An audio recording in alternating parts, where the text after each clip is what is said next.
نحمده ونستعينه ونستغفره ونعوذ بالله من شرور أنفسنا ومن سيئات أعمالنا من يهده الله فلا مضل له ومن يضلله فلا هادي له وأشهد أن لا إله إلا الله وحده لا شريك له وأشهد أن محمدا عبده ورسوله أرسله بالحق بشيرا ونذيرا والصلاة والسلام على محمد وعلى آل محمد وأصحابه أجمعين ومن تبعهم بإحسان من الأئمة والهداة والصالحين إلى يوم القيامة.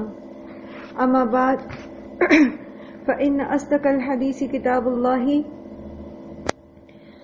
وخير الهدي هدي محمد صلى الله عليه وسلم وشر الأمور محدثاتها وكل محدثة بدعة وكل بدعة ضلالة وكل ضلالة في النار. رب اشرح لي صدري ويسر لي أمري واحلل عقدة من لساني يفقهوا قولي. ربنا زدنا علما ربنا زدنا علما اللهم فقهنا في الدين آمین یا رب العالمین. سورہ رحمان انشاءاللہ آج ہم شروع کرنے جا رہے ہیں اور بہت زیادہ پڑھی جانے والی صورتوں میں سے ہے.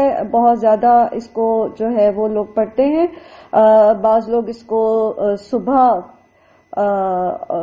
لازماً پڑھتے ہیں، بعض نے اس کا وظیفہ جو ہے کسی اور طرح سے بنا رکھا ہے. لیکن بہرحال یہ قرآن کریم کی بہت خوبصورت صورتوں میں سے ہے.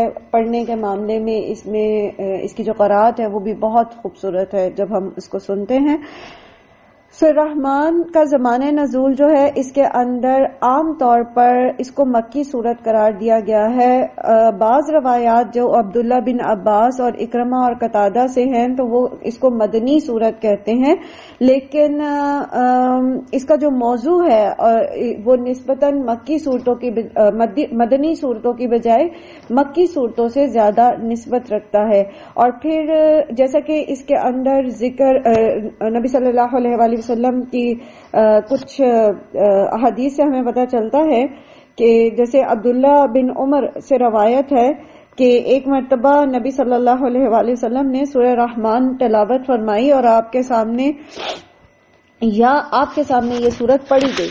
پھر آپ نے لوگوں سے فرمایا کہ کیا وجہ ہے کہ تم سے ویسا جواب میں نہیں سن رہا جیسا کہ جنہوں نے اپنے رب کو جواب دیا تھا. لوگوں نے عرض کیا کہ وہ جواب کیا تھا؟ آپ صلی اللہ علیہ وآلہ وسلم نے فرمایا کہ جب میں اللہ تعالیٰ کا ارشاد فَبِأَيِّ آلَاءِ رَبِّكُمَا تُكَذِّبَانِ پڑھتا تو جن اس کے جواب میں کہتے تھے کہ لَا بِشَيْءٍ مِّن نِعْمَةِ رَبِّنَا نُكَذِّبُ، ہم اپنے رب کی کسی نعمت کو نہیں جھٹلاتے. تو اسی سے ملتا جلتا مضمون جو ہے وہ ترمذی اور مستدرک میں بھی آتا ہے. اور پھر حضرت ابو بکر بزار نے حضرت جابر بن عبداللہ سے بھی اس کو نقل کیا ہے. اور وہ کہتے ہیں کہ لوگ سورہ رحمان کو سن کر خاموش رہے تو آپ صلی اللہ علیہ وسلم نے فرمایا کہ میں نے یہ سورت اس رات جنوں کو سنائی تھی جس میں وہ قرآن سننے کے لیے جمع ہوئے تھے اور اس کا جواب وہ تم سے بہتر دے رہے تھے. اور وہ کیا تھا جواب؟ جیسے جو ابھی ہم نے پڑھا کہ لا بشیء من نعمت ربنا نکذب. تو اس سے ہمیں یہ پتہ چلتا ہے کہ سورہ احقاف کی آیت نمبر 29 سے لے کر 32 تک نبی صلی اللہ علیہ وآلہ وسلم کی زبان سے جنوں کے جو قرآن سننے کا واقعہ ہے تو وہ یہاں پر آپ صلی اللہ علیہ وسلم نے سورہ رحمان پڑھی ہوگی. اور یہ واقعہ جو ہے یہ 10 نبوی کا ہے.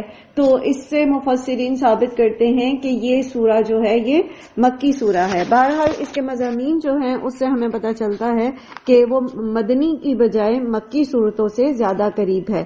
پھر یہ وہ قرآن کریم کی واحد صورت ہے جس میں انسانوں کے ساتھ زمین کی جو دوسری با اختیار مخلوق یعنی جن ہیں ان کو بھی اللہ تعالیٰ نے مخاطب کیا ہے، براہ راست مخاطب کیا ہے. اور آپ دیکھتے ہیں کہ اس میں ہر جگہ جو ہے وہ تسنیہ کا صیغہ آتا ہے، یعنی ڈوئل کا صیغہ آتا ہے. جیسے فَبِأَيِّ آلَاءِ رَبِّكُمَا، کما جو ہے تم دونوں، ٹھیک ہے، تُكَذِّبَانِ تم دونوں جھٹلاتے ہو. تو یہ دونوں سے مراد پھر جن اور انس ہیں. شروع کرتے ہیں ہم آج کی سورہ مبارکہ اپنی سورۃ الرحمن. اور یہاں دیکھیے آپ کے سامنے اس کے اوپر مدنی لکھا ہوا ہے، تو بعض جو روایات ہے اس کے مطابق یہ مدنی صورت ہے اور بعض روایات جو ہیں اس کے مطابق یہ مکی صورت ہے. تو ایسا ہو سکتا ہے کہ بعض اس میں ہمیں جو ہے وہ ملتی ہیں ایسی صورت جس کے یہ مفسرین جو ہیں وہ مکی اور مدنی دونوں طرح کی رائے دیتے ہیں. بسم اللہ الرحمن الرحیم. الرحمن علم القرآن، تعلیم دی اس نے قرآن کی، یعنی اس قرآن کی تعلیم جو ہے یہ کسی انسان کی طرف سے نہیں ہے، جیسا کہ مشرکین مکہ نبی صلی اللہ علیہ وآلہ وسلم سے کہتے تھے کہ آپ نے اس کو خود سے گھڑ لیا ہے، یا اسے آپ کو یہ مختلف جو اجمی غلام ہیں اہل کتاب ان سے آپ نے سیکھا ہے. اللہ تعالیٰ فرما رہے ہیں کہ اس کا معلم خود خدائے رحمان ہے، اور اس مقام پر اس بات کے بیان کرنے کی حاجت نہیں تھی کہ اللہ تعالیٰ نے قرآن کی یہ تعلیم کس کو دی ہے، کیونکہ لوگ جو ہیں نبی صلی اللہ علیہ وآلہ وسلم کی زبان سے سن رہے تھے، تو اس سے پتہ چلتا ہے کہ یہ ڈائریکٹ جو ہے نبی صلی اللہ علیہ وآلہ وسلم کو اس کی تعلیم دی قرآن کی کس نے؟ الرحمان نے. اور اس فکرے کا جو آغاز ہے اس کا پہلا مقصد تو یہی بتانا ہے کہ نبی صلی اللہ علیہ وآلہ وسلم جو ہیں وہ خود اس کے مصنف نہیں ہیں. دوسرا یہ دیکھیے کہ یہاں پر اللہ سبحانہ و تعالی نے اپنی اگر صرف یہی بتانا ہو کہ اس کو اللہ تعالیٰ نے نازل کیا، تو جیسے پہلے بھی مختلف سورج میں جو ہے اللہ تعالیٰ نے اللہ کی طرف سے جو ہے اس کے نزول کے بارے میں بتایا، تو وہاں پر اللہ تعالیٰ اپنا اسم ذات یعنی اللہ لے کر آئے ہیں. یہاں پر اللہ سبحانہ وتعالیٰ نے رحمان کی صرف جو بیان کی ہے، تو اس سے خود بخود ہمیں یہ بات سمجھ آتی ہے کہ بندوں کی ہدایت کے لیے قرآن کریم کا نازل کیا جانا جو ہے یہ اللہ سبحانہ وتعالیٰ کی رحمت ہے. اور چونکہ وہ اپنی مخلوق پر بہت مہربان ہے، اس لیے اس نے یہ گوارا نہیں کیا کہ بندے کو پیدا تو کر دے اور پھر اس کو اندھیروں میں چھوڑ دے، بلکہ اللہ تعالیٰ کی رحمت کا یہ تقاضا ہے کہ وہ اپنے اس مخلوق کی یعنی جن اور انس کی ٹریننگ کے لیے اس نے ہر دور میں کتابیں بھیجی، اور سب سے آخر میں قرآن جیسی کتاب جو ہے وہ نازل کی. گویا قرآن جو ہے یہ اللہ کی رحمت ہے کہ اس نے اس کو نازل کیا. اور سبحان اللہ، ہم سب پر اللہ سبحانہ و تعالیٰ کی یہ سب بہت بڑی رحمت ہے کہ اللہ تعالیٰ نے ہمارے ہاتھوں میں قرآن نہ صرف یہ کہ مصحف قرآن ہمارے ہاتھ میں دیا، بلکہ ہمیں اس کا فہم اور اس کا شوق بھی عطا کیا. اللہ سبحانہ تعالیٰ آپ سب کو جزائے خیر دے، جو آپ سب ٹھنڈ کے اس موسم میں اٹھے بھی وضو بھی کیا ہوگا آپ نے، پھر گھر کے اس وقت بہت زیادہ لوڈ ہوتا ہے کاموں کا، لیکن اس میں سے آپ نے وقت کو اسپیئر کیا، تو یقین کیجئے کہ آپ گویا اللہ سبحانہ تعالیٰ کی رحمت کو دونوں ہاتھوں سے جمع کر رہے ہیں. خلق الانسان، اس نے انسان کو پیدا کیا.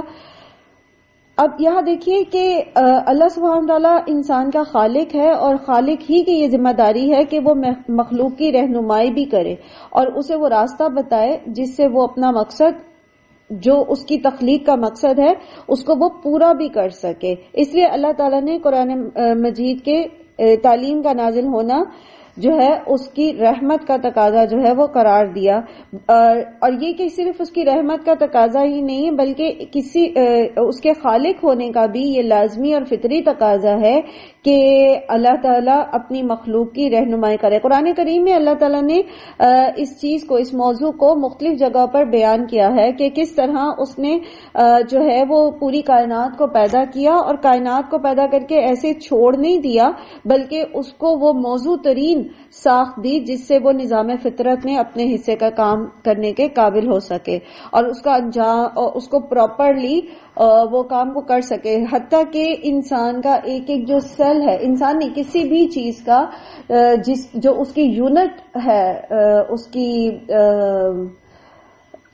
اس کے میس کا جو یونٹ ہے، لائک اگر وہ سیل ہے یا وہ ایٹم ہے، تو اللہ سبحانہ وتعالیٰ نے اس کو پراپرلی سکھا دیا کہ اس کو کیسے کام کرنا ہے. اور اگر ہم خاص طور پر لیونگ تھنگس کے سیل کی بات کرتے ہیں تو کس طرح ایک سیل کے اندر آپ کو پتا ہے پورے فنکشنز ہوتے ہیں. انرجی جو ہے وہ باقاعدہ فوڈ جو ہے اس کا بریک ڈاؤن ہوتا ہے، پھر اس کے اندر سے انرجی جو ہے وہ نکلتی ہے اور اس انرجی کی کو باقاعدہ سٹور کیا جاتا ہے. اور ایک جو سیل ہوتا ہے اس کے اندر بہت سارے جو ہیں آرگنیلز ہوتے ہیں سیل کے اندر، جو اس کو سارے اپنے اپنے حصے کے کام کر رہے ہوتے ہیں. کوئی ویکیول ہے اور نیوکلیس ہے اور رائبوزومز ہیں اور اسی طرح بہت سارے اور جو ہیں وہ سیل کے اندر جو ہے چھوٹے چھوٹے سے آرگنیلز ہوتے ہیں جو اپنے کام کرتے ہیں. تو کس نے ان کو سکھایا کہ یہ سارے کام جو ہے اس طرح سے ہونے ہیں. اور جب یہ سیلز ملتے ہیں اور ایک ہیومن باڈی بنتی ہے تو سب سے زیادہ خوبصورت اللہ سبحانہ وتعالیٰ کی جو تخلیق ہے، اللہ تعالیٰ اس کو ایسے ہی کیسے چھوڑ دیتے.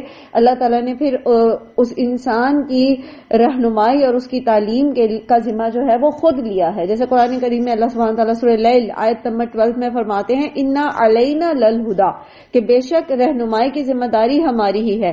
اسی طرح سورہ نحل آیت نمبر 9 میں اللہ تعالیٰ ارشاد فرماتے ہیں وعلی اللہ قصد السبیل ومنها جائر، یہ اللہ کی ذمہ داری ہے کہ وہ سیدھا رستہ بتائے اور ٹیڑھے راستے بہت سے ہیں. اللہ تعالیٰ نے اپنے ذمہ لیا ہے انسان کی ہدایت کا کام. اور اسی طرح سورہ طٰہٰ میں ذکر آتا ہے جب فرعون نے حضرت موسیٰ سے ان کے رب کا تعارف پوچھا تو حضرت موسیٰ نے جواب دیا کہ ربنا الذی اعطی کل شیء خلقہ ثم ہدی، ہمارا رب وہ ہے جس نے ہر چیز کو اس کی مخصوص ساخت عطا کی پھر اس کی رہنمائی کی. یعنی اس کو وہ طریقہ سکھایا کہ کس طرح وہ اپنے نظام وجود کا جو اپنے حصے کا کام ہے وہ کر سکے. اور یہ دلیل اگر کوئی ذہن بالکل غیر متعصب ہو، بالکل باعث نہ ہو، تو اس پر انسان مطمئن ہو جاتا ہے کہ انسان کی تعلیم کے لیے اللہ تعالیٰ کی طرف سے رسولوں اور کتابوں کا آنا عین فطرت کے مطابق ہے. کیونکہ خالق جو ہے اللہ سبحانہ وتعالیٰ وہ الرحیم بھی ہے الرحمن بھی ہے، تو وہ نہیں اپنی مخلوق کو ایسے ہی چھوڑ دیتا کہ وہ ٹمک ٹوئیاں مارتی رہے. ٹھیک ہے. اور پھر اس سے آگے علمہ البیان، انسان کو نہ صرف اللہ تعالیٰ نے پیدا کیا بلکہ اس کو بولنا بھی سکھایا. بیان کا جو لفظ ہے اس کا بظاہر جو معنی ہے وہ تو ہے جو کچھ انسان کے دل میں ہے اس کو وہ بول کر بتا دے، بیان کر دے، کسی چیز کو جو ما فی الضمیر ہے اس کو بتا دے. اور دوسرا معنی جو ہے اس کا بین سے ہے، یعنی واضح کر دینا، فرق اور امتیاز کی وضاحت کرنا، چیزوں کو بیان کرنا یعنی ان کا فرق واضح کر دینا، ان کا امتیاز کرنا، کون سی چیز جو ہے وہ صحیح ہے اور کون سی چیز غلط ہے، کیا خیر ہے اور کیا شر، کیا بھلائی ہے اور کیا برائی ہے. تو ان دونوں معنوں کو جب ہم اکٹھا کرتے ہیں تو بولنا اس کا ترجمہ کر دیتے ہیں. تو بولنا انسان کا وہ امتیازی اس کی صفت ہے جو انسان کو دیگر حیوانوں سے اور دیگر جو مخلوقات ہیں جو بولتی تو ہیں، آواز تو نکالتی ہیں، ساؤنڈز تو پیدا کرتی ہیں، لیکن انسان کا جو بولنا ہے وہ ان سے ممتاز کرتا ہے. کیونکہ انسان کے بولنے میں پھر یہ دونوں چیزیں پائی جاتی ہیں کہ وہ جو اس کا ما فی الضمیر ہے، یعنی جو اس کی دل کی بات ہے، جو اس کی سوچ ہے، تھاٹ ہے، اس کو وہ ادا کرتا ہے، اس کو لفظوں کی شکل میں بیان کرتا ہے. اور پھر یہ کہ وہ اس بولنے کے پیچھے اس کا جو مورل اس کی سینس ہے، جو اخلاقی حس ہے، جو سوچنے اور سمجھنے کی صلاحیت ہے، وہ بھی کام کر رہی ہے. تو یہ اللہ سبحانہ وتعالیٰ نے یہ جو پورا یہاں پر آپ اگر ان تینوں آیات کو اکٹھا کریں کہ الرحمن علم القرآن خلق الانسان علمہ البیان، تو یہ انسان کے اوپر اللہ سبحانہ وتعالیٰ کا بہترین احسان ہے. یہ اس کی رحمت ہے انسان کے اوپر کہ اللہ تعالیٰ نے اس کو پیدا کیا، احسن التقویم میں پیدا کیا، بہترین شکل میں پیدا کرنے کے بعد اس کو صلاحیت بھی دی بولنے کی، پھر سوچنے اور سمجھنے کی، صحیح اور غلط میں فرق کرنے کی، چیزوں کی دونوں رخ دیکھنے کی، اور اس کے ساتھ پھر اللہ تعالیٰ نے اس کو قرآن کا علم بھی سکھا دیا، یعنی حکمت بھی سکھا دی اور صحیح اور غلط کی وضاحت بھی کر دی. ٹھیک ہے. تو یہ سراسر اللہ سبحانہ تعالیٰ کی رحمت ہے انسان کے اوپر. اور خاص طور پر پھر مسلمان جن کے گھروں میں یہ قرآن پڑھا ہوا ہے، پھر اگر وہ اس کو سمجھ کے نہیں پڑھتے اور پھر اگر ہم اپنی زبانوں کو قرآن کے ساتھ حرکت نہیں دیتے، یعنی اس کو پڑھنے، اس کی تجوید کو درست کرنے اور اس کے معنی اور مفہوم کو سمجھنے اور پھر اس معنی اور مفہوم کے ساتھ اپنی زندگیوں کے اصول وضع کرنے اور زندگی کا طریقہ سیکھنے اور گزارنے میں اگر ہم اپنا وقت نہیں لگاتے، تو پھر سراسر سمجھ لیجئے کہ رحمت کا تو دروازہ کھلا ہے، ہم اپنے دروازے بند کر کے بیٹھے ہوئے ہیں۔ تو جب ہم اپنے دروازے بند کر کے بیٹھے ہیں تو کتنی دیر پھر اللہ کی یہ رحمت جو ہے یہ دستک دے گی؟ تو سب سے پہلے ضروری تو یہ کہ ہم اپنی تخلیق کی اہمیت کو سمجھیں، ہم اپنے انسان ہونے کی اہمیت کو سمجھیں اور انسان ہونے کے ساتھ پھر ہم اپنے مسلمان ہونے کی اہمیت کو سمجھیں۔ اور وہ جب ہم یہ ریئلائز کر لیں گے کہ ہم کوئی عام انسان نہیں ہیں، ہم امت مسلمہ میں سے ہیں، اور صرف امت مسلمہ ہونے پر فخر جتاتے رہنے کی بجائے ہم اس بڑے مقصد کو ذرا آنکھیں کھول کے دیکھیں کہ اللہ تعالیٰ نے ہمیں امت مسلمہ میں بھیجا کیوں ہے۔ وَكَذَلِكَ جَعَلْنَاكُمْ أُمَّةً وَسَطًا لِتَكُونُوا، تو اس لیے بنا کے بھیجا، امت وسط بنایا تاکہ تم لوگوں کے اوپر جو ہے وہ گواہ بنو، تم برج بنو اللہ کے پیغام اور لوگوں کے بیچ میں۔ تو پھر ہمیں قرآن کی اہمیت اور زیادہ بہتر پتہ چلے گی کہ ہمیں جو یہ بیان کا طریقہ ہے، یہ جو حکمت ہے کہ ہم کس طرح بولیں اور کیا ہم جو ہے وہ کس طرح سے لوگوں کو اللہ کا پیغام پہنچائیں، تو جو پھر ہمیں قرآن کے علم کی اہمیت کا بھی احساس ہوگا۔ تو اوور آل پکچر جو ہمارے سامنے ان آیات کی آتی ہے وہ یہ ہے کہ اپنی اہمیت کو سمجھیں، بینگ اے ہیومن بینگ ہماری کیا اہمیت ہے اور بینگ اے مسلم ہمارا کیا فریضہ ہے، اور اس کے ساتھ بھی جب اللہ تعالیٰ نے قرآن ہمارے ہاتھوں میں دے رکھا ہے اور ہمیں مسلمان گھروں میں پیدا کیا ہے، تو اب ہمیں کس طرح سے قرآن کا علم سیکھنا ہے اور کس طرح یہ پیغام قرآن کا جو ہے یہ تمام دنیا کے انسانوں تک پہنچانا ہے جن تک یہ پیغام نہیں پہنچا۔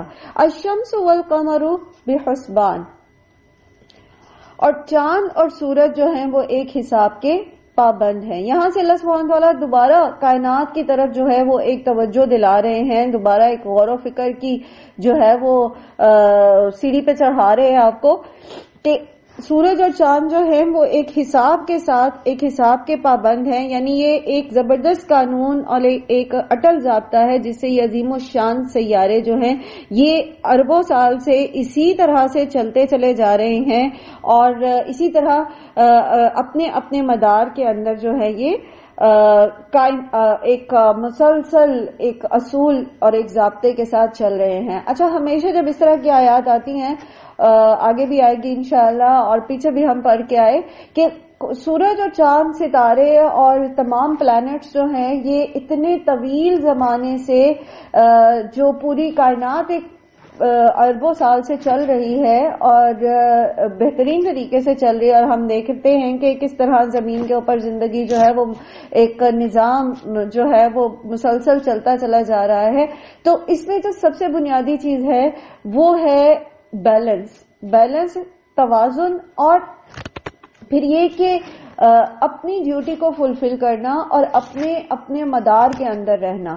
تو انسان اگر سیکھنے والا ہو قرآن کریم سے، جیسے کل بھی ہم پڑھے تھے نا کہ وَلَقَدْ يَسَّرْنَا الْقُرْآنَ لِلذِّكْرِ، نصیحت کے لیے قرآن بہت آسان ہے۔ تو اگر آپ نصیحت حاصل کرنا چاہتے ہیں اس سے، تو اگر ایک اتنی بڑی کائنات کا نظام اس ایک اصول پر، بیلنس کے اصول کے اوپر چل رہا ہے، اور یہ کہ انسان اپنے دائرہ کار کے اندر رہے اور دوسرے کے دائرہ کار کے اندر داخل نہ ہو، تو پھر ہمارے گھروں کے نظام، ہمارے آفیسز کے نظام، ہمارے ملکوں کے نظام کیوں نہیں چل رہے بہترین؟ اس کی وجہ یہ ہے کہ یہ دو چیزیں ہم نے چھوڑ دی، ہم نے بیلنس چھوڑ دیا، ہم نے عدل بنیادی چیز ہے اس کو چھوڑ دیا، اور دوسرا یہ کہ ہم نے اپنا کام کرنے کی بجائے دوسروں کے کاموں میں دخل دینا شروع کر دیا اور اپنی کاموں سے غافل ہو گئے۔ تو اگر آپ اپنا دائرہ چھوڑ دیں گے، اگر سورج اپنا دائرہ چھوڑ کے چاند کے دائرے میں جانے کی کوشش کرے، یا زمین اپنا مدار چھوڑ کے وینس یا مارس کے مدار میں جانے کی کوشش کرے گی، تو کیا ہو جائے گا؟ سارا نظام دھرم بھرم ہو جائے گا۔ تو اسی طرح گھروں میں بھی جب ہم اپنے کام پر توجہ دینے کی بجائے اپنے دائرہ کار اپنی حیثیت میں رہنے کی بجائے دوسروں کے دائرے میں گھسنے کی کوشش کرتے ہیں تو گھروں کے نظام بھی درم برم ہو جاتے ہیں. اسی طرح ہم دیکھتے ہیں کہ ہمارے معاشرے کے اندر کتنی زیادہ ڈومیسٹک جو پرابلمز ہیں جو نیولی ویڈ کپلز کو فیس کرنی پڑتی ہیں یا پھر وہ جو شروع کے جو گرجز پیدا ہو جاتے ہیں دلوں میں، اس کی بنیادی وجہ یہی ہوتی ہے کہ ریلیشنز جو ہیں وہ دوسرے کو سپیس نہیں دیتے، بیلنس نہیں رکھتے، اور پھر یہ کہ اپنے کام سے یا اپنے اس میں مدار میں رہنے کی کوشش نہیں کرتے بلکہ دوسروں کے رائٹس کے اندر گھسنے کی کوشش کرتے ہیں یا بلا وجہ ان کی پرائیویسی میں دخل دینے کی کوشش کرتے ہیں، جس کی وجہ سے پھر یا تو گھر ٹوٹ جاتے ہیں یا اگر گھر ٹوٹتے نہیں ہیں تو وہ ایک میزریبل ریلیشن بن جاتا ہے. اگر ہم قرآن کریم پڑھتے ہیں اور سمجھتے ہیں تو سب سے پہلا جو ہمیں اپنی زندگی میں اصول اپنانا ہے وہ یہ ہے کہ دوسروں کی پرائیویسی میں، دوسروں کے مدار میں ہمارا کام نہیں ہے جانا، نہ چھپ چھپ کے سننا باتیں، نہ ان کی باتوں میں دخل دینا، نہ کسی کو مس گائیڈ کرنا، نہ یہ کہ کسی کا حق چھین کے اپنے پاس لانا، اور پھر یہ کہ بیلنس رکھنا. کیونکہ یاد رکھیے کہ کسی کا بھی حق دوسرے کے حق کے ساتھ جو ہے وہ کلائڈ نہیں کرتا. ماں کا حق بیوی کے حق کے ساتھ کلائڈ نہیں کرتا. ماں کے اپنے حقوق ہیں، بیوی کے اپنے حقوق ہیں، بہن بھائیوں کے اپنے حقوق ہیں، بیوی کے اپنے حقوق ہیں، بیوی کے گھر والوں کے اپنے حقوق ہیں. اسی طرح شوہر کے اپنے حقوق ہیں، آپ کے اپنے بہن بھائیوں کے اپنے حقوق ہیں، آپ کی اولاد کے اپنے حقوق ہیں، آپ کی سسرال والوں کے اپنے حقوق ہیں. تو ہر ایک کا حق اس کی جگہ پہ رکھے. کہیں پر بھی کوئی بھی جو ہے یہ آپس میں کلائڈ نہیں کرتا کہ آپ اگر بیلنس رکھنا چاہیں تو پریشان ہو جائیں. بیلنس رکھتے ہوئے انسان بہترین زندگی گزار سکتا ہے. والنجم والشجر یسجدان، اور ستارے اور درخت یسجدان وہ دونوں سجدہ کریں. قرآن کریم میں ایک اور جگہ بھی اس کا جو ہے وہ معنی ذکر آتا ہے. اللہ تعالیٰ فرماتے ہیں الم تر ان اللہ یسجد له من فی السماوات ومن فی الارض والشمس والقمر والنجوم والجبال والشجر والدواب وکثیر من الناس. سورہ حج آیت نمبر 18. کیا آپ نے نہیں دیکھا کہ بے شک اللہ تعالیٰ کو سجدہ کر رہے ہیں جو کوئی بھی زمین میں ہے، آسمان میں ہے، سورج، چاند، ستارے، پہاڑ، درخت اور بہت سارے اور تمام جاندار اور کثیر من الناس اور لوگوں میں سے بہت سے، سب کے سب جو ہے وہ اللہ کو سجدہ کر رہے ہیں. تو یہاں پہ بھی وہی ذکر ہے کہ والنجم والشجر یسجدان، اور ستارے اور درخت جو ہے وہ اللہ کو سجدہ کرے. گویا تمام کی تمام مخلوق جو ہے وہ اللہ کی فرما بردار ہے. سورج اور چاند اپنے اپنے دائرہ کار میں کام کریں، چاند اور ستارے اور درخت اور تمام مخلوقات اللہ کی فرما بردار ہیں، اللہ تعالیٰ کو سجدہ کرتی ہیں. ایک اور جگہ آتا ہے نا قرآن کریم میں کہ ان کے سائے سجدے کرتے. یہ جو جمادات ہیں جو جیسے درخت اور پہاڑ وغیرہ ہیں تو ان کے سائے جو ہیں وہ اللہ تعالیٰ کو سجدہ کرتے ہیں اور اللہ تعالیٰ کے فرما بردار ہیں. تو ابھی جو موضوع ہم پہلے بات کر رہے تھے کہ اپنے اپنے دائرہ کار میں رہیں، اپنی ڈیوٹیز کو سمجھیں، اپنی ڈیوٹیز ادا کرنے پر زیادہ فوکس رکھیں بجائے اس کے کہ دوسروں سے اپنے حق لینے کے اوپر انسان زیادہ فوکس کرے. تو اس میں پھر سب سے پہلی چیز جو ہمیں سمجھ آتی ہے وہ اللہ تعالیٰ کی فرما برداری ہے. جب ہم اللہ تعالیٰ کی فرما برداری کریں گے اور ہر شخص اپنی جگہ اللہ تعالیٰ کی فرما برداری کرنے والا ہوگا تو پھر یہ نظام بہت خوبصورتی سے چلے گا اور بہترین طریقے سے چلے گا. یاد رکھیے اللہ تعالیٰ نے جو قوانین وضع کیے ہیں، جس نظام میں ہمیں پیدا کیا ہے وہ پرفیکٹ ہے، اس میں بگاڑ نہیں ہے. بگاڑ ہم پیدا کرتے ہیں جب ہم اپنے مدار میں سے نکل آتے ہیں، نکل کے دوسرے کے مدار میں جاتے ہیں، یا پھر یہ کہ ہم اپنی ڈیوٹیز کو پورا نہیں کرتے، سستی کرتے ہیں، اور یا یہ کہ اللہ کی نافرمانی کے راستے پر چلتے ہیں اور عدل اور انصاف کے تقاضوں کو پورا نہیں کرتے. اس کی بہترین مثال آپ دیکھیے اللہ سبحانہ تعالیٰ اگلی ہی آیت میں بیان کر رہے ہیں وَالسَّمَاءَ رَفَعَهَا وَوَضَعَ الْمِيزَانَ، اور آسمان اس کو بلند کیا اس نے رکھ دیا میزان. یعنی یہ ٹوٹلی جو پوری کائنات کا نظام ہے. جب ہم کہتے ہیں کائنات، ہم کہتے ہیں یونیورس، تو ذرا امیجنیشن اپنی اسٹرانگ کیجئے، اپنی جو آپ کی تخیلاتی صلاحیت ہے کہ کس طرح 110 بلین لائٹ ایئر ٹھیک ہے، یہ کتنی بڑی کائنات ہے، اور یہ ساری کی ساری کائنات جو ہے یہ چل رہی ہے میزان کے اصول کے اوپر. اور میزان سے مفسرین نے جو اس میزان کا مطلب ہوتا ہے ترازو، بیلنس. ٹھیک ہے، تو اس سے مراد جو ہے وہ عدل لیا ہے. اور میزان قائم کرنے کا مطلب کیا ہے کہ اللہ تعالیٰ نے کائنات کا پورا یہ جو نظام ہے، یہ 110 بلین لائٹ ایئر کی جو ڈایا میٹر کی یونیورس ہے، یہ صرف عدل کے اوپر چل رہی ہے. بے حد و حساب ستارے اور سیارے جو ہیں یہ اپنے اپنے مدار میں عدل کے ساتھ جو ہے وہ توازن کے ساتھ جو ہے وہ چل رہے ہیں. اس لیے برس کروڑہ برس سے جو ہے یہ اسی طرح سے یہ نظام چل رہا ہے. اسی طرح آپ دیکھیے زمین کے اوپر اللہ سبحانہ و تعالیٰ نے جو بیلنس رکھا ہوا ہے ہر چیز کا. کل بھی ہم بات کر رہے تھے، جیسے مثال کے طور پر واٹر سائیکل کی مثال لے لیجئے، بیلنس ہے. ٹھیک ہے، جتنا زمین، آج تک ایسا نہیں ہوا جب سے زمین بنی ہے کہ زمین پر پانی کی مقدار اس سے زیادہ ہو جائے جتنی کہ اللہ تعالیٰ نے اس کی پرسنٹیج خشکی اور تری کی رکھی ہے. جتنا پانی ایواپوریٹ ہوتا ہے اتنا ہی پانی جو ہے دوبارہ بارشوں کی شکل میں زمین پر دوبارہ آ جاتا ہے. یہ اور بات ہے کہ ہم نے اس بیلنس کے اندر فساد پیدا کر کے مختلف کیمیکل انڈسٹری، جب سے یہ انڈسٹریل ریولوشن آیا، خاص طور پر ہمارا جو ایٹماسفیرک جو سارا انوائرمنٹل جو سسٹم ہے اس کو بہت بری طرح سے اسے ڈسٹرب کیا.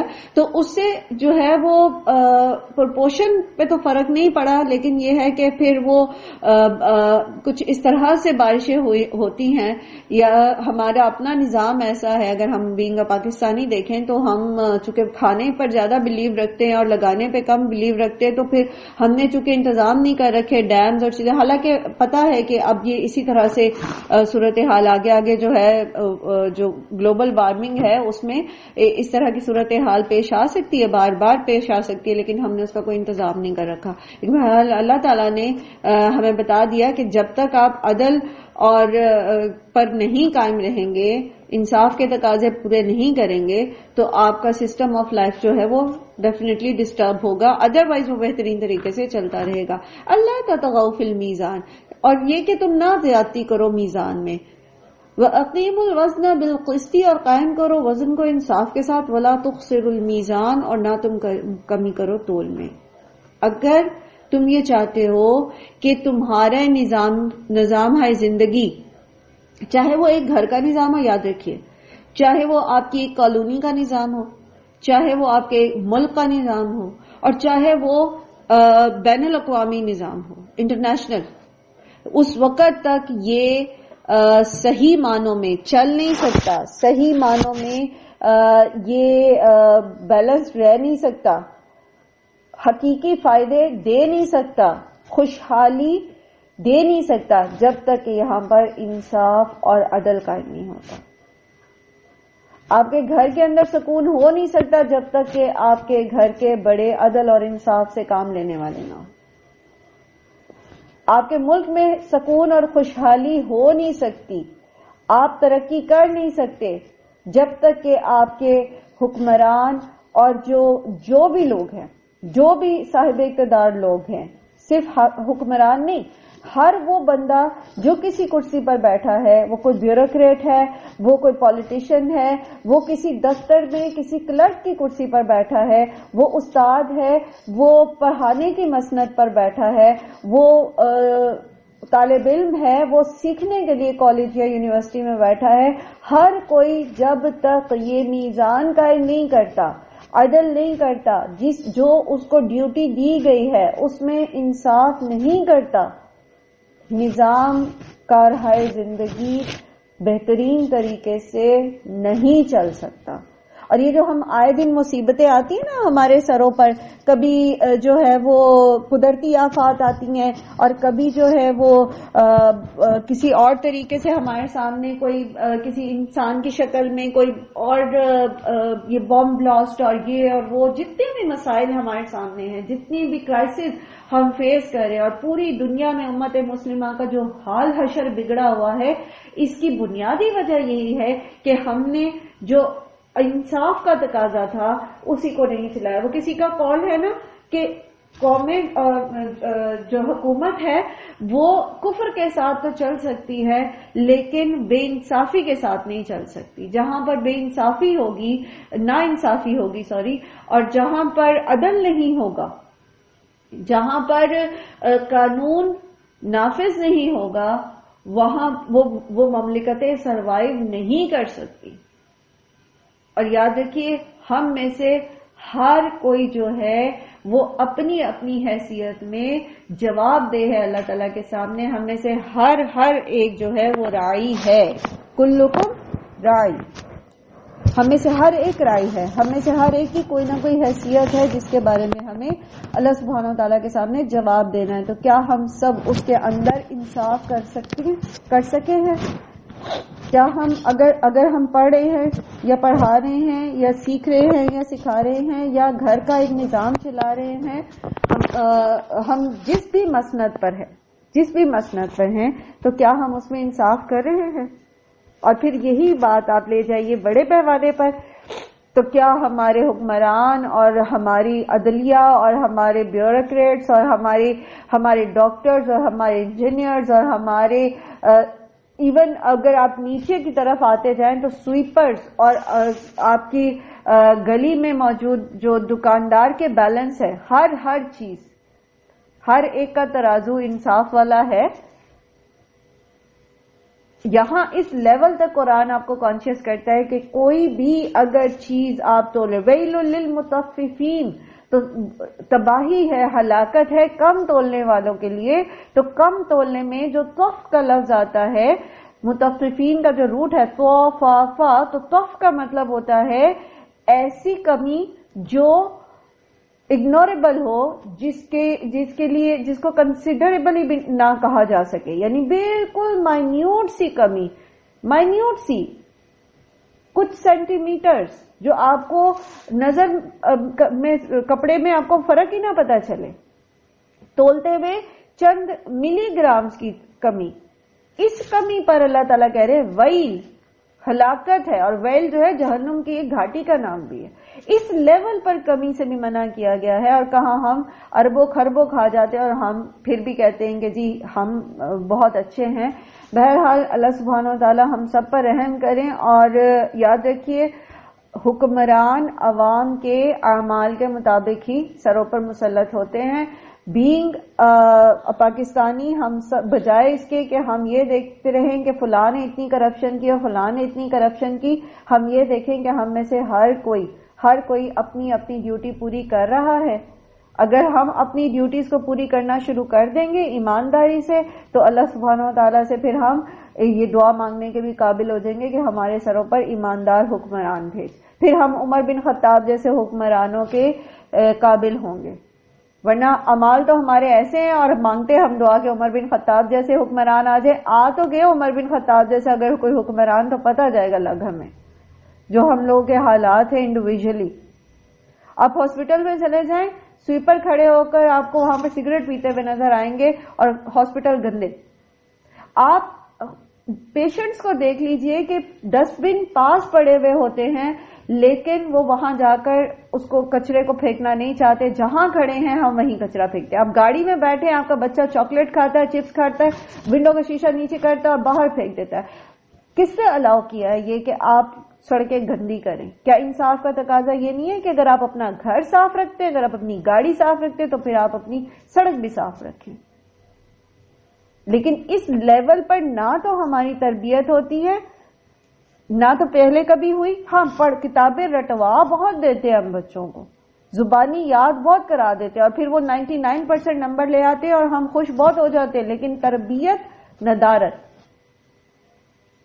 اگر ہم چاہتے ہیں کہ ہمارا بچہ ہم سے سچ بولے تو انصاف کا تقاضا یہ ہے کہ ہم بھی بچے کے ساتھ سچ بولیں. اگر ہم یہ چاہتے ہیں کہ ٹیچر ایمانداری سے پڑھائے اسکول میں تو پھر یہ بھی انصاف کا تقاضا ہے کہ آپ اپنے بچے پہ بھی نظر رکھیں کہ وہ دھیان سے پڑھ رہا ہے کہ نہیں پڑھ رہا، یا وہ صرف ہر بات کو ٹیچر کے سر پہ ڈال دیتا ہے اور خود توجہ سے کلاس میں سنتا نہیں ہے. اس کے اندر بھی یہ چیز پیدا کرنا ہے کہ بیٹا آپ نے بھی توجہ دینی ہے، آپ نے بھی سننا ہے. تو جب ہر ایک اس لیول پر جا کر اپنی زندگیوں میں میزان کو قائم کرے گا اپنے ترازو جو ہے اس کو سیٹ کر لے گا، بیلنس کر لے گا، تو پھر آپ خود امیجن کیجئے کہ زندگی کتنی خوبصورت ہو جائے گی، کس قدر خوبصورت ہو جائے گی.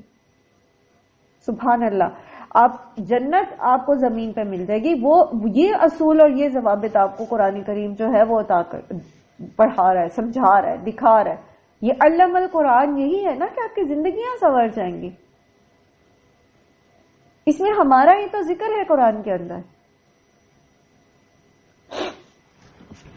وَالْأَرْضَ وَضَعَهَا لِلْأَنْعَامِ، اور زمین اس نے رکھ دیا اسے مخلوقات کے لیے. فِيهَا فَاكِهَةٌ، اس میں پھل ہیں. وَالنَّخْلُ ذَاتُ الْأَكْمَامِ، اور کھجور کے درخت ہیں خوشوں والے. وَالْحَبُّ، اور غلہ ہے. ذُو الْعَصْفِ، بھس والا.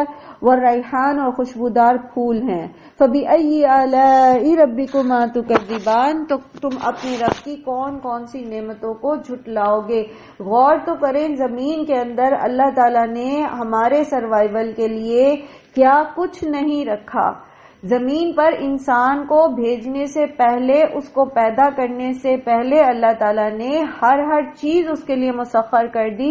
اس کو اس کی خوراک کے انتظام سے لے کے جسمانی طور پر اس کی جو ضروریات ہیں اس کو پورا کیا، اس کی روحانی ضروریات کو پورا کیا.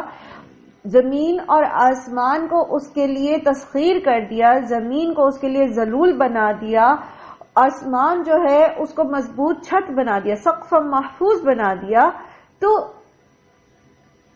تم اپنے رب کی کون کون سی نعمتوں کو جھٹلاؤ گے؟ کس کس چیز کو فور گرانٹیڈ لو گے؟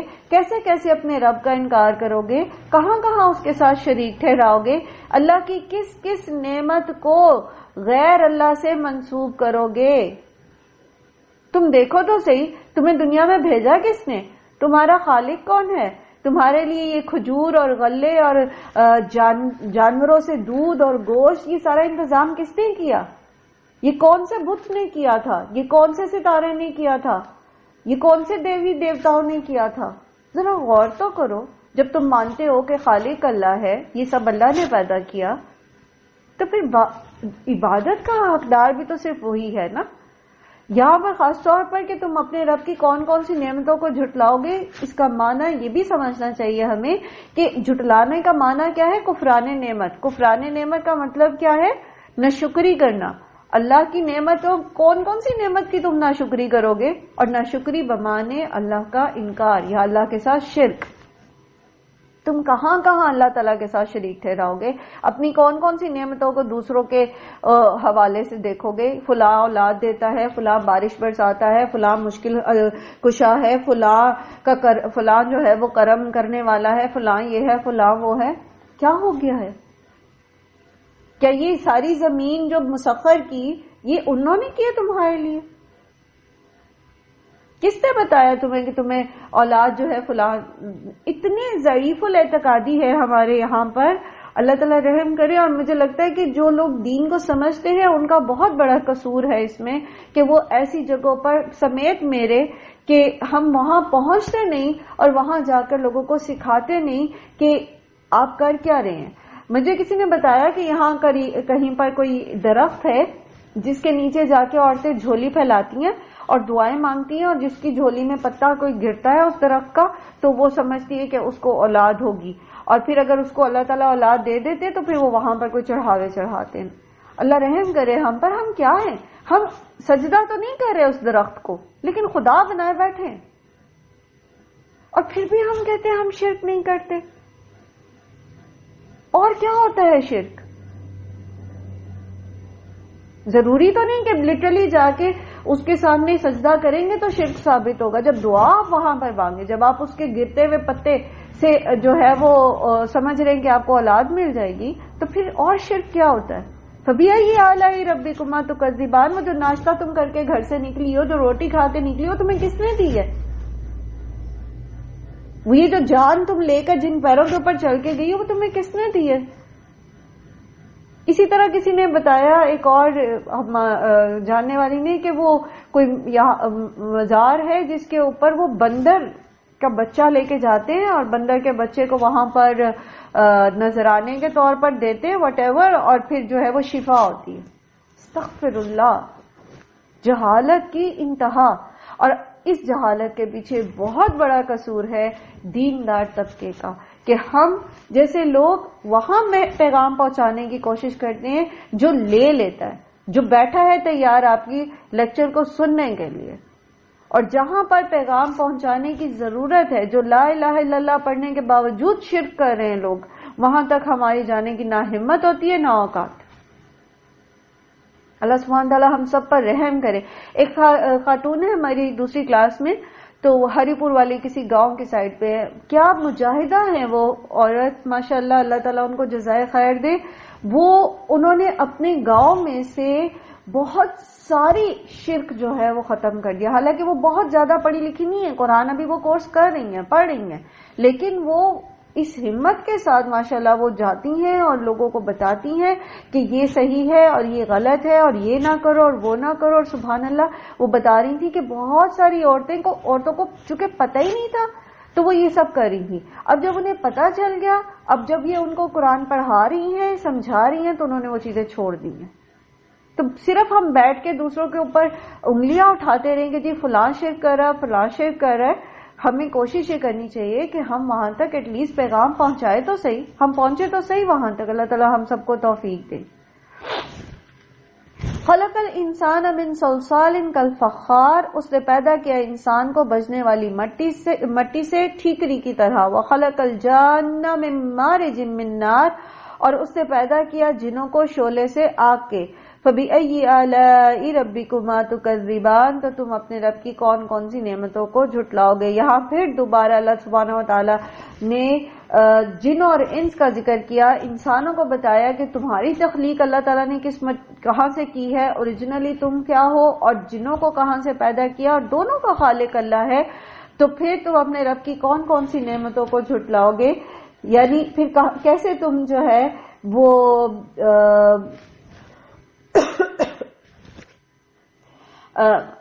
اللہ تعالیٰ کا کفر کرو گے، اللہ تعالیٰ کا انکار کرو گے، جبکہ تمہارا خالق اور تمہارا مالک اللہ ہے. تم خود تو کچھ بھی نہیں تھے. کہیں پر بھی اگر مٹی پڑی ہو، کیا وہ خود بخود کوئی چیز بن سکتی ہے جب تک کہ اس کو کمہار کوئی چیز بنائے نہ؟ تو یہ تو دنیا ہے، دنیاوی معاملہ ہے. دنیا میں بھی کچھ ایسا نہیں ہوتا کہ خود بخود کچھ بن جائے. تو پھر انسان کیسے یہ تصور کر سکتا تھا کہ وہ خود بخود بن گیا؟ اور جنات کیسے سوچ سکتے ہیں کہ وہ کوئی بہت بڑی چیز ہے؟ بلکہ جب ابلیس نے اس چیز کا تکبر کیا تو اللہ سبحانہ وتعالیٰ نے اس کو وہاں سے نکال دیا آسمانوں سے، کہ تمہاری اوقات نہیں ہے کہ تم یہاں رہو کیونکہ تم تکبر کر رہے ہو. تو اصل میں تو تم اللہ کی نعمتوں کے ساتھ سروائیو کر رہے ہو. فبأي آلاء ربكما تكذبان، تمہارا تو سروائیول ہی اللہ تعالیٰ کی نعمتوں کے ساتھ ہے. اللہ سبحانہ تعالیٰ نے جو کچھ تمہیں عطا کر رکھا ہے اسی کے ساتھ تم قائم دائم ہو. ذرا اپنی تخلیق پہ غور تو کرو، تم آئے کہاں سے ہو، تم ہو کیا چیز. رب المشرقین و رب المغربین، رب ہے دونوں مشرقوں کا اور رب ہے دو مغربوں کا. فبأي آلاء ربكما تكذبان، اور تم اپنے رب کی کون کون سی نعمتوں کو جھٹلاؤ گے. تو یہاں پر آپ اگر اعلیٰ کا جو مطلب ہے وہ مختلف جو ہے لغت میں، عربی لغت میں اعلیٰ مختلف معنوں میں آتا ہے. ٹھیک ہے، تو عام طور پر تو اس کا معنی یہی کیا جاتا ہے کہ تم اللہ کی کون کون سی نعمتوں کو جھٹلاؤ گے. اور جب یہ آتا تھا، یہ اللہ کے رسول صلی اللہ علیہ وسلم جب پڑھتے تھے اس قول کو اللہ تعالیٰ کے، تو پھر جنات کیا کہتے تھے؟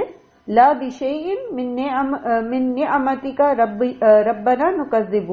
تو اللہ تعالیٰ ہم آپ کی کسی بھی نعمت کو نہیں جھٹلاتے.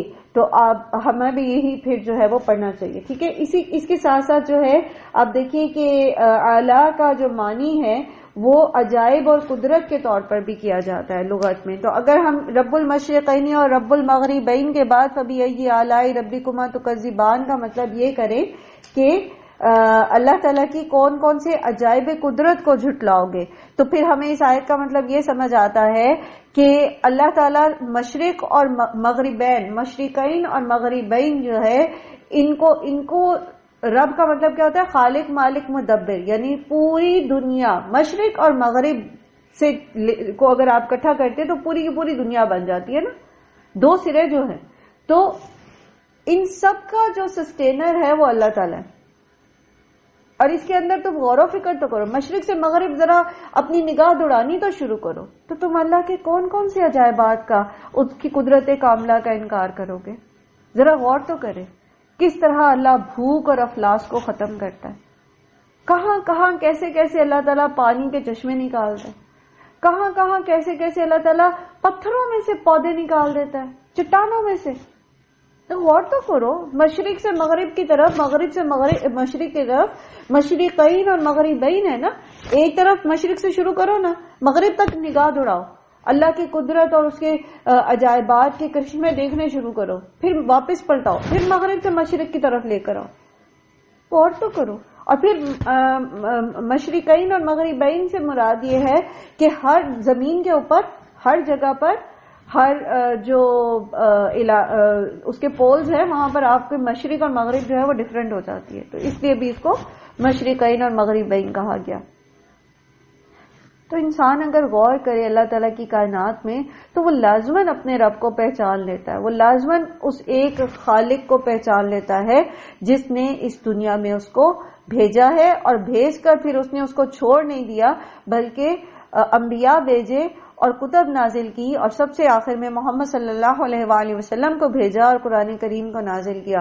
اور پھر وہ لوگ جو مسلمان نہیں ہیں وہ اگر قرآن کریم کو اپنے تعصب کی اینک اتار کر اور حقیقت کی پسندی کی اینک لگا کے پڑھیں تو پھر وہ پہچان جائیں گے کہ یہ واقعتاً اللہ تعالیٰ کا کلام ہے اور واقعتاً انسان کی ہدایت کے لیے نازل کی گئی آخری کتاب ہے، اور اس پر ایمان لانا ضروری ہے. فَبِأَيِّ آلَاءِ رَبِّكُمَا تُكَذِّبَانِ مَرَجَ الْبَحْرَيْنِ يَلْتَقِيَانِ، اس نے چھوڑ دیا دو سمندروں کو باہم ملتے ہیں، بَيْنَهُمَا بَرْزَخٌ لَا يَبْغِيَانِ، ان کے درمیان ایک پردہ ہے، نہیں وہ دونوں تجاوز کرتے. اب ہم پہلے بھی یہ پڑھ کے آئے نا کہ اللہ سبحانہ وتعالی نے یہ دو سمندر جو ہیں، اس کو ہم سورہ فرقان میں جو ہے اس کی تفصیل جو ہے پڑھ کے آئے ہیں کہ کس طرح جو ڈینسٹی ہے پانی کی، جو کثافت ہے، اس سے یہ دونوں اوشنز جو ہیں ان کا پانی، ان کا کلر بھی ڈیفرنٹ ہے، اور غالباً ایک اٹلانٹک ہے اور ایک پیسیفک ہے، تو ان کے یہ آپس میں پانی ملتے نہیں. اور اس دور میں تو شاید کوئی بحری سفر پر جاتا ہوگا تو اس کو آبزرو کرتا ہوگا، لیکن آج تو آپ کی فنگر ٹپ کی ایک کلک کے اوپر پڑی بھی ہے یہ چیز. آپ گوگل کریں تو آپ کو نظر آئے گا کہ کس طرح دونوں سمندر جو ہے یہ آپس میں اکٹھے بہ رہے ہیں اور ان کا پانی آپس میں ملتا نہیں ہے. فَبِأَيِّ آلَاءِ رَبِّكُمَا تُكَذِّبَانِ، اور تم اے جنو انس، تم اپنے رب کی قدرت کے کن کن کرشموں کو جھٹلاؤ گے، کن کن کمالات کو جھٹلاؤ گے. غور و فکر تو کرو، سوچو تو صحیح. یخرج منہما، نکلتے ہیں ان دونوں میں سے، اللؤلؤ والمرجان، موتی اور مونگے. فبأي آلاء ربكما تكذبان، اور اے جنو انس تم اپنے رب کی قدرت کے کن کن کمالات کو جھٹلاؤ گے. اب آپ دیکھیے کہ پانیوں کی، دونوں پانی جو ہیں، دونوں سمندر جو ہیں، ان کی ڈینسٹی جو ہے وہ ڈیفرنٹ ہے، اور لیکن ان کے اندر دیکھیے کہ کس طرح جو ہے دونوں میں ہی انسان کے فائدے کے لیے اللہ سبحانہ و تعالیٰ نے چیزیں رکھی ہیں، جیسے موتی ہیں اور یہ جو سیپس ہوتے ہیں، مونگے جن کو بولتے ہیں، اور پھر اسی طرح سمندری مچھلی اور سی لائف جو ہے، دونوں طرح، حالانکہ ان کی ڈینسٹی ڈیفرنٹ ہے، حالانکہ وہ آپس میں ملتے نہیں ہیں، اپنی اپنی پراپرٹی رکھتے ہیں، دونوں اپنی اپنی خصوصیات رکھتے، لیکن پھر بھی اس کے اندر اللہ تعالیٰ نے انسان کے فائدے کی بھی چیزیں رکھی ہیں. اور پیچھے بھی ہم سورہ فرقان جب پڑھے تھے تو اس میں ہم نے اسی آیت میں سے ایک چیز جو ہے اسی طرح سیکھی تھی، اور وہ یہ کہ جس طرح دو سمندر مختلف خصوصیات رکھتے ہوئے، مختلف ڈینسٹی کے لیولز رکھتے ہوئے، کثافتیں رکھتے ہوئے ساتھ ساتھ چلتے رہتے ہیں، آپس میں مکس نہیں ہوتے لیکن فائدہ مند ہوتے ہیں، اسی طرح نظام میں، دنیا میں، زندگی کے نظام میں بہت سارے افراد ایسے ہوتے ہیں جن کے مزاج آپس میں نہیں ملتے، لیکن اس کا مطلب یہ نہیں ہوتا کہ وہ ایک دوسرے کے لیے فائدہ مند نہیں ہیں، یا یہ کہ ان کے اندر کوئی خیر نہیں ہے. ان کے ساتھ اسی طرح چلا جا سکتا ہے. ساری ساری زندگی آپ اپنے اسپاؤزز کے ساتھ بہترین طریقے سے گزار سکتے ہیں، حالانکہ آپ کے اور ان کے مزاج میں زمین آسمان کا فرق ہو. اصول کیا ہے کہ دوسرا جو فائدہ آپ کو دے رہا ہے اس پر نظر رکھیں. دوسرے سے آپ کو جو فائدہ مل رہا ہے، فائدہ کیا ہے؟ اللہ کے رسول صلی اللہ علیہ وسلم نے خاص طور پر یہ جو زوجین کا معاملہ ہے نا، کیونکہ باقی جو رشتے ہوتے ہیں نا وہ خونی رشتے جو ہوتے ہیں، تو اس میں بہرحال قدرتی طور پر ایک اٹریکشن ہوتی ہے، وہ ان کو چلانے کی ہمیں ضرورت اتنی نہیں ہوتی جتنی کہ یہ ایک ایسا رشتہ جو صرف ایک کانٹریکٹ ہوتا ہے، اس کو مینج کرنے اور چلانے میں ہمیں پیش آتی ہے، کیونکہ ڈفرینٹ بیک گراؤنڈز کے ساتھ جو ہے وہ ڈفرینٹ دو پرسنالٹیز کو کسی بھی اور ریلیشن کو اتنا زیادہ ایک ساتھ نہیں رہنا پڑتا جتنا زوجین کو رہنا پڑتا ہے. تو اس میں بہترین طریقہ یہ ہے کہ اگر ہم جو اللہ کے رسول صلی اللہ علیہ وسلم نے ہمیں بتایا کہ کیا بینیفٹس ہیں جس پر ہمیں شکر گزار ہونا چاہیے، اور اگر ہم اس پر شکر گزار نہیں ہوتے تو اس کے لیے پھر اللہ کے رسول صلی اللہ علیہ وسلم نے جہنم میں جو عورتیں دیکھی ان کے لیے کہا کہ شوہروں کی ناشکریاں ہوتی ہیں. سب سے پہلے یہ کہ اس شخص کے ساتھ شادی ہو گئی، سیکنڈلی یہ کہ اس کے ساتھ آپ کو ایک گھر مل گیا ہے، ایک جگہ مل گئی ہے، ایک ٹھکانہ مل گیا ہے، چاہے وہ کرائے کا ہے یا کچھ بھی ہے، بہرحال ایک ٹھکانہ ہے. پھر یہ کہ اسی کے توسط سے آپ کو اولاد بھی ملی ہے، ٹھیک ہے. اور پھر یہ کہ بہرحال اور بھی انسان کے ساتھ بہت ساری خوبیاں ہوتی ہیں اگر ہم اس کی خوبیاں دیکھنا چاہیں. بات جو میں کرنا چاہ رہی تھی وہ یہ ہے کہ ہم زندگی گزار سکتے ہیں ایک ایسے شخص کے ساتھ جس کے ساتھ ہمارا پرسنالٹی ہماری بالکل اپوزٹ ہو، جب کہ ہم اس طرح کے سمندر کی طرح رہیں کہ اس کو بدلنے کی کوشش نہ کریں. ٹھیک ہے، آپ سکون کے ساتھ رہیں گے، آپ اچھا رہیں گے، آپ اپنے دائرہ کار میں رہیں گے، آپ اپنی حیثیت میں رہ کر بہترین فائدہ دیتے رہنے کی کوشش کریں گے اور دوسرے کی بہترین جو باتوں پر، اچھی باتوں پر فوکس رکھیں گے اور برائیوں کو اگنور کرتے رہیں گے. تو ایک وقت ایسا آئے گا کہ ایکسیپٹنس بھی ہوگی اور آپ کو کریڈٹ بھی ملے گا، اچھے طریقے سے ہو سکے گا. ٹھیک ہے، تو تھوڑا سا صبر، اور خاص طور پر بالکل آغاز کے جو سال ہوتے ہیں میرڈ لائف کے، اس میں یہ چیز جو ہے ہمیں زیادہ اس کے اوپر جو ہے وہ محنت کرنی پڑتی ہے، اپنے اوپر تھوڑا جبر کرنا پڑتا ہے. لیکن بہرحال یہ بہت خوبصورتی سے جو ہے یہ ریلیشن جو ہے نبھ سکتے ہیں، اور اس کے اندر دیگر جو افراد ارد گرد کے ہوتے ہیں ان کو بھی اپنا رول پلے کرنا چاہیے کہ اگر ایک رشتہ قائم ہو گیا ہے، کیا گیا ہے، تو اب اس کو نبھانے میں فیسیلیٹیٹر بنے، نہ کہ اس کو توڑنے والے بنے. کیونکہ اللہ سبحانہ تعالیٰ کو سب سے ناپسند ہیں وہ لوگ جو رشتوں کو، شوہر اور بیوی کے بیچ میں جو ہے وہ جدائی ڈالنے کی کوشش کرتے ہیں. وَلَهُ الْجَوَارِ الْمُنْشَآتِ، اور اسی کے لیے ہیں جہاز اونچے اٹھے ہوئے، فی البحری، سمندر میں، کالعلام، اونچے پہاڑوں کی طرح. پھر ایک دفعہ ایک اور نشانی کی طرف اللہ سبحانہ وتعالی جو ہے وہ تدبر کی دعوت دے رہے ہیں کہ سمندروں کے اندر چلتی ہوئی پہاڑوں کی مانند جو کشتیاں ہیں. اب دیکھیں ایک سمندر جو ہے اس کے اندر ایک سوئی ڈوب جاتی ہے اور جہاز نہیں ڈوبتا.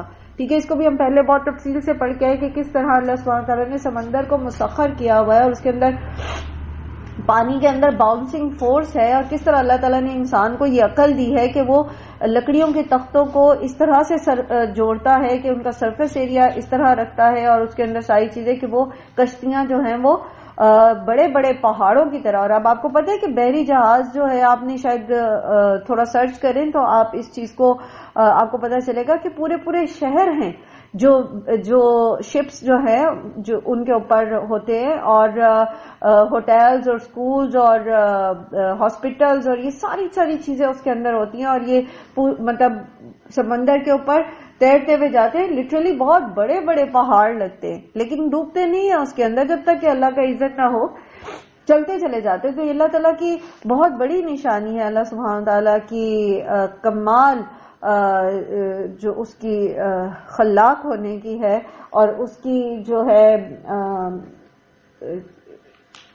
جو اس نے انسان کے لیے مسخر کی چیزیں. تو اسی لیے اللہ تعالیٰ فرما رہے ہیں فَبِأَيِّ آلَاءِ رَبِّكُمَا تُكَذِّبَانِ، تم اپنے رب کے کن کن احسانات کو، انعام ببانا احسان کر دیں اگر، تو کس احسان کو جھٹلاؤ گے؟ اور آج بھی جو انسانوں کی ٹریڈ ہے، سب سے بڑی جو دنیا کی ٹریڈ ہے، وہ انہی جہازوں کے تھرو ہو رہی ہے، جبکہ آپ نے بہت ساری مزید لوکوموٹیوز جو ہیں وہ کر لیے، ہوائی سفر بھی آپ کرتے ہیں اور زمینی ٹرینز بھی ہیں اور سارا کچھ ہے، لیکن پھر بھی سب سے زیادہ جو ہیوی ٹریڈ ہے وہ ساری کی ساری جو ہے وہ سمندروں کے تھرو ہوتے ہیں. تو پھر اپنے رب کے کس احسان کو جھٹلاؤ گے؟ کل من علیہا فان، سب جو کچھ اس پر ہے فنا ہونے والا ہے. وَيَبْقَى وَجْهُ رَبِّكَ ذُو الْجَلَالِ وَالْإِكْرَامِ، اور رہ جانے والا ہے باقی چہرہ آپ کے رب کا جو بہت بزرگی والا اور عزت والا ہے. ابھی ساری نشانیوں کی طرف اللہ سبحانہ و تعالی جو ہیں انہوں نے غور و فکر کرایا، آپ کو دکھایا، آپ کو ریئلائز کرایا کہ دیکھو زمین کے اوپر کیا کچھ موجود ہے، کیا کچھ موجود ہے. اب یہاں سے جو ہے، یہاں سے لے کر آیت نمبر 30 تک جو ہے وہ اللہ سبحانہ و تعالیٰ جنوں انس کو دو حقیقتوں سے جو ہے وہ آگاہ کرے. ایک یہ کہ جس طرح یہ پوری دنیا جو ہے یہ فانی ہے، کل من علیہا فان، اسی طرح اے جنوں انس تم بھی کوئی لافانی چیز نہیں ہو، تمہیں بھی ایک دن اس دنیا سے جانا ہے اور اپنے اعمال کی جواب دہی کرنی ہے.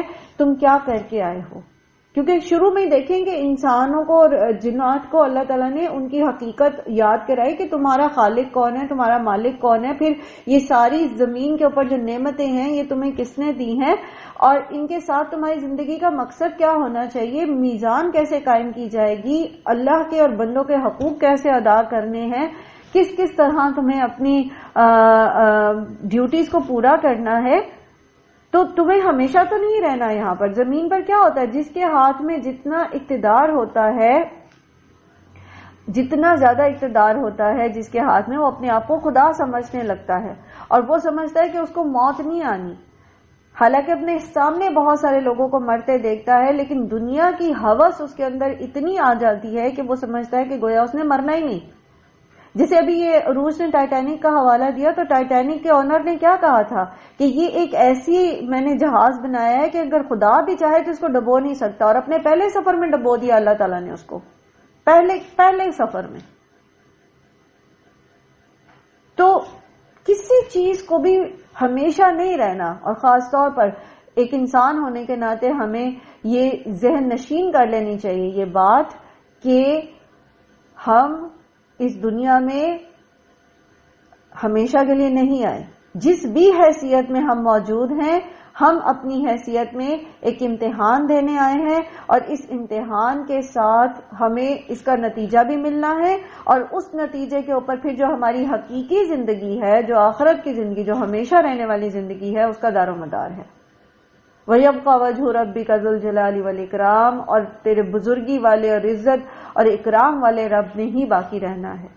فَبِأَيِّ آلَاءِ رَبِّكُمَا تُكَذِّبَانِ يَسْأَلُهُ مَنْ فِي السَّمَاوَاتِ وَالْأَرْضِ، مانگتا ہے اسی سے جو بھی آسمان اور زمین میں ہے.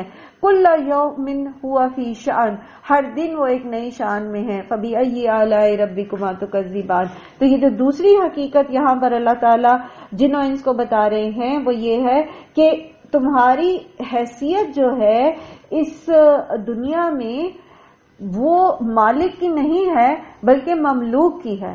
ہر چیز جو زمین اور آسمان میں ہے، اس کا اصل مالک، اس کا اصل جو آقا ہے وہ اللہ سبحانہ و تعالی ہے، اور ہر چیز اپنی سروائیول کے لیے اسی کی محتاج ہے. اور اللہ سبحانہ و تعالی کو چھوڑ کر جن بھی ہستیوں کو تم معبود اور مشکل کشا اور حاجت روا بناتے ہو، خواہ وہ فرشتے ہوں، انبیاء ہوں، اولیاء ہوں، چاند اور ستارے ہوں، کوئی بھی مخلوق ہو، وہ تو خود اپنی حاجات کو پورا نہیں کر سکتے. ہر ایک یسألہ من فی السماوات والارض، اسی سے سوال کرتا ہے جو کوئی آسمان اور زمین میں ہے. اور کل یوم ہوا فی شأن، اور ہر ایک کو ہر وقت جو ہے وہ ہر موقع اور محل پر وہ خود بخود جو ہے وہ ان کو عطا کر رہا ہے، اور اس کے دینے میں کہیں پر کوئی کمی واقع نہیں ہوتی. فَبِأَيِّ آلَاءِ رَبِّكُمَا تُكَذِّبَانِ، اب تم کیا کرو گے، کس کس چیز کو جھٹلاؤ گے، کس کس فیکٹ کو جھٹلاؤ گے، کس کس حقیقت سے منہ موڑو گے اور اللہ کی نعمتوں کو دوسروں کے کھاتے میں ڈال کر ان کو اللہ کے ساتھ شریک ٹھہراؤ گے۔ اللہ سبحانہ و تعالی ہمیں ہر طرح کے شرک سے، شرک جلی اور شرک خفی اور ہر طرح کے شرک سے اپنی پناہ میں رکھے۔ وآخر دعوانا الحمدللہ رب العالمین۔ سبحانک اللہم و بحمدک، نشہد ان لا الہ الا انت، نستغفرک و نتوب الیک۔ السلام علیکم و رحمۃ اللہ وبرکاتہ۔